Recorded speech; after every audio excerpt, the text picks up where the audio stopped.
Good, happy Sunday morning, March 3rd, 2019. I'm Riley King, and welcome to the Riley King Newscast, right here on the Riley King Network. Let's begin. First up, officials investigating a suspicious death in Manchester. Let's take a listen to this video from WMUR News 9.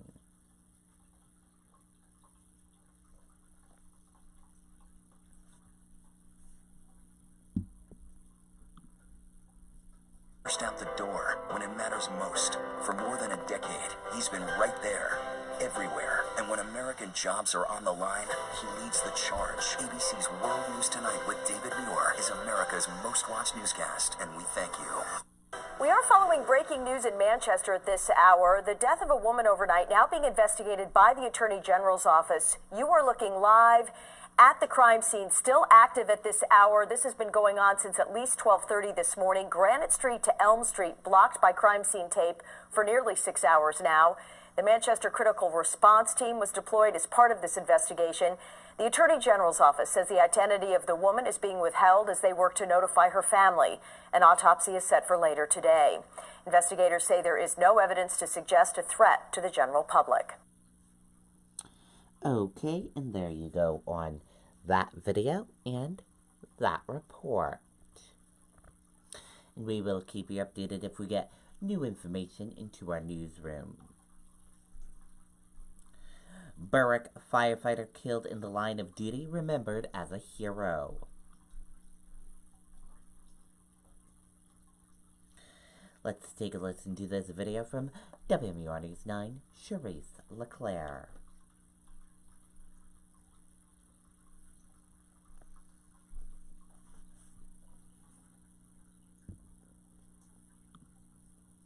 A somber procession for a man the Berwick, Maine community calls a hero. Captain Joel Barnes' body was escorted by his fellow firefighters to a funeral home in Dover today, where there will be a 24-hour watch over him after he was killed doing the job many say he was born to do. Photos of a firefighter that so many say absolutely loved his job, a man they describe as a hero to the very end. In my mind, he's a hero. He's a hero. A gut-wrenching interview with Berwick Fire Chief Dennis Plant just a day after Captain Joel Barnes was killed fighting this 4-alarm fire at an apartment building. Captain Barnes knew, in my opinion, knew something was wrong.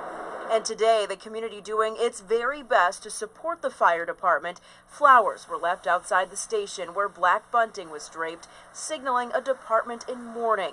But many are making it clear their first responders are not alone. You could just tell his interaction with the other customers. He was always just very humble, very patient, very kind, always had a smile on his face. You could just tell he's just a great guy, just a very nice guy. The body of Captain Barnes was escorted by first responders from across the region, from the medical examiner's office in Concord to a Dover funeral home.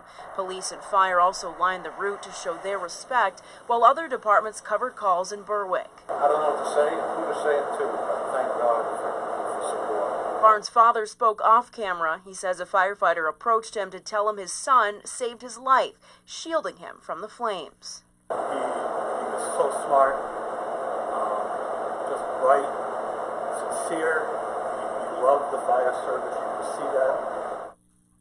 And our thoughts remain with his family this evening. Funeral arrangements are still being planned. Meantime, the cause of the fire that took Barnes' life is still under investigation. Okay, and there you go on that video and that report.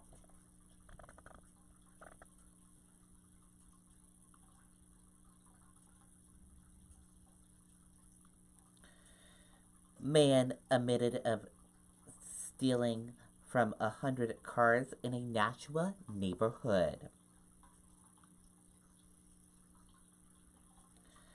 Let's take a listen to this video from WMUR News 9, Tim Callery.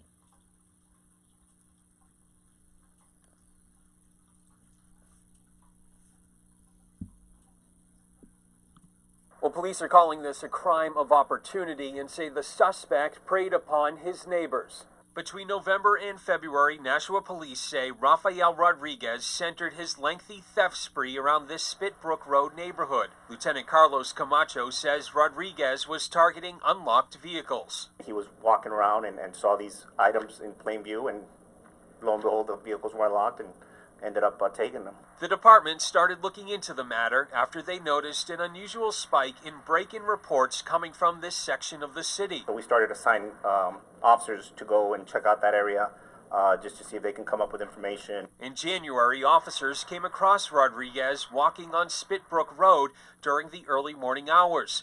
He was questioned but never arrested. Flash forward a month later, while responding to a break-in report, officers came across Rodriguez again near that scene. He had a bunch of stuff on him. They ended up making the arrest. During an interview at the department, Rodriguez admitted to stealing from approximately 100 cars. Police later searched an address where he was staying and found a treasure trove of stolen items worth thousands of dollars. There was numerous electronics, iPads, iPhones, jewelry, loose change. It all adds up really quick. One thing that we do like to tell people is, make sure you keep your vehicles locked up. If you have valuables in your car, bring them inside for the evening. And now police say there may be more victims, so if you had your car broken into between November and February, they want to hear from you. Reporting in Nashua, I'm Tim Callery, WMUR News 9. Okay, and there you go on that video and that report.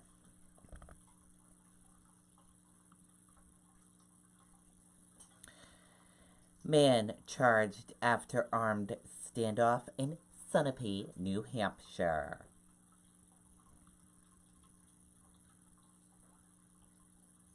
Let's take a listen to that video from WMUR News 9.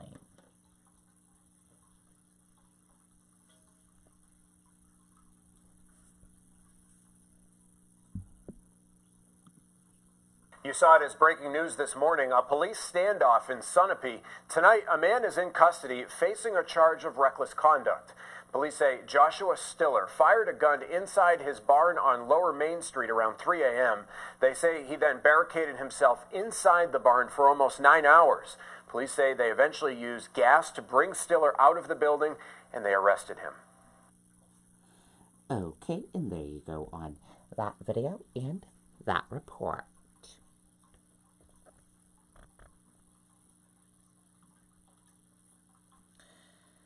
Salem officer competing in Ironman World Championship to honor late mother.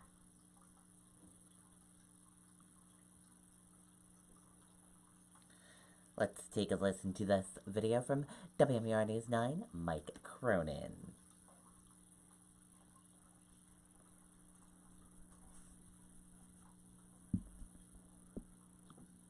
Salem police officer Joseph DeFutis is no stranger to marathons. He's run 3 in the past 3 years. But what he's training for now, it's hard to imagine. This really is the unknown. The 43-year-old will compete in the Ironman World Championship in Hawaii.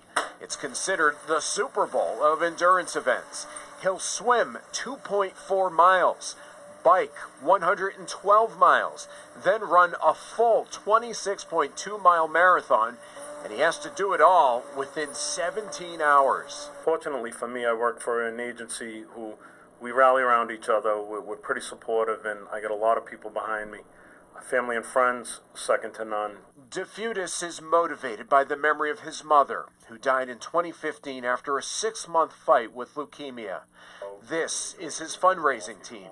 Before Ironman in October, he's trying to raise at least $100,000 on behalf of the Leukemia and Lymphoma Society in hopes of someday finding a cure. In the last 2 years, there have been 37 new drugs approved by the FDA for blood cancer. The Leukemia and Lymphoma Society has had a part in 34 of those. His training is intense, but DeFutis is a fighter, just like his mother and so many others who battle cancer. On your not so good days, you fall back on the reasons why you're doing it. And it doesn't take long after thinking of those reasons to get you back up and get you going and to really get you through even the tougher times. Okay, and there you go on that video and that report.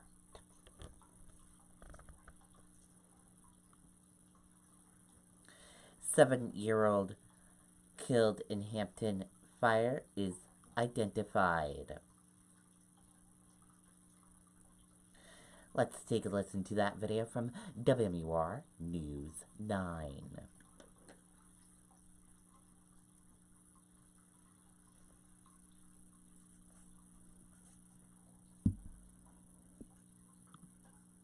New information tonight about a deadly fire in Hampton. Investigators have just confirmed that the boy who died in that fire is 7-year-old Nova DeMach.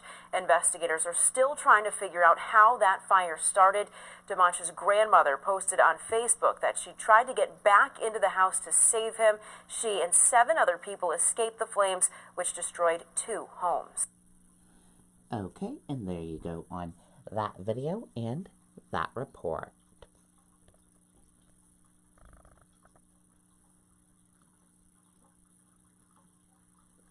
Two dead, several injured as car hits pedestrian in New Orleans, police say.